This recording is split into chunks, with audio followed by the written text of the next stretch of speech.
ask for financial increase. Hindi mali na tayo ay humingi sa Panginoon ng financial blessing. Dahil kalooban niya na ipagkaloob sa atin. Kasi pangangailangan natin ito.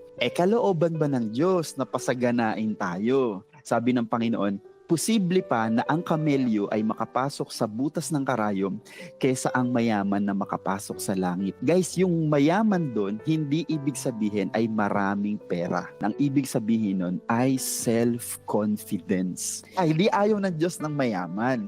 Ang turo niya doon, mga kapatid, ay dahil yung lalaking kausap niya, proud siya na siya ay mabuting tao.